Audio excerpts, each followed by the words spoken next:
Hey guys, I've been on social media for some time now and active, especially on LinkedIn and Twitter for the last couple of years.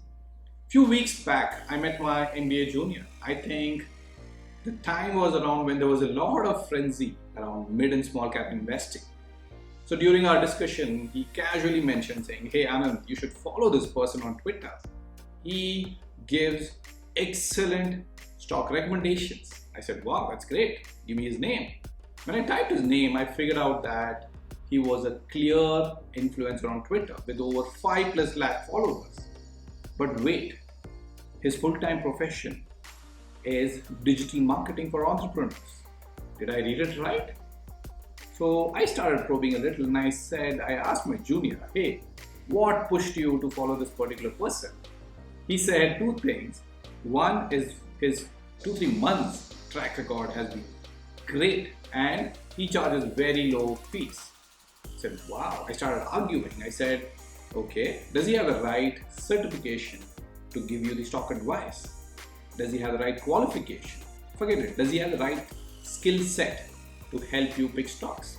Yes, I do agree. He's got a lot of followers on Twitter, but then does it mean that he will also be good at stock picking? He is definitely good at digital marketing.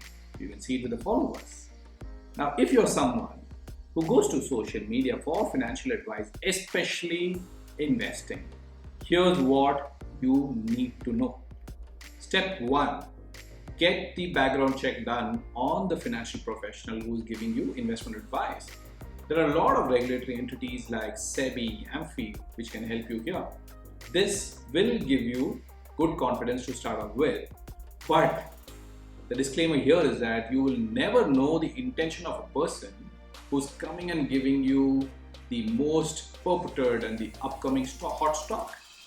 Therefore, my suggestion is always go in for a financial pro. Investment managers like me are trained with money matters and do have a good social media presence.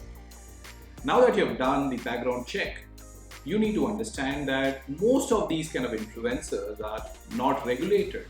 They're not certified. So just because they have followers, as I mentioned before, doesn't mean that they have the credentials of giving you the right set of financial advice. You know what kind of trainings we investment managers go through? We have to first complete our certifications. We need to understand legislation, some bit of taxes. We need to understand scheme documents. We need to understand retirement goal planning. So we are all equipped to give you solutions for millions of different situations. Therefore, we are not just coming and giving you a certain stock advice and running off. No, we will come back to you with a customized plan that will help you to plan for longer and not just for today. So I agree, there's nothing wrong in getting excited about a new financial advice or an investment tip from social media. But my only request is please supplement that with your own research. And if you don't have the time, then employ a good, well-reputed financial investment manager. He can also act like your secondary advisor. Now you may say that I don't want to pay the fees. I am a do-it-myself investor. If that is the case, maybe you're getting to a situation where you're penny wise but pound foolish. So remember, the person who's doling out this advice may not be in the same situation like you are. What worked for him or her may not really work for you. The financial resilience of each family member, each individual differs. In our industry, we use something called a risk profiler to first assess your risk appetite. Your story is very different, and therefore you need to align your portfolio to your thought process, to your own risk profile, and not based on the whims and fancies of the advisor. And then there are these blanket rules which says, for example, right, one of the stupidest blanket rule is 100 minus your age should be your equity allocation. Why? I know of investors who are 38, 39 and have got 70% of their money in equity because they don't want to take the risk.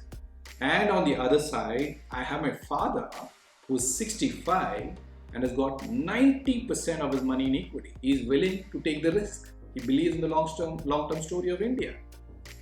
his own wish, his money.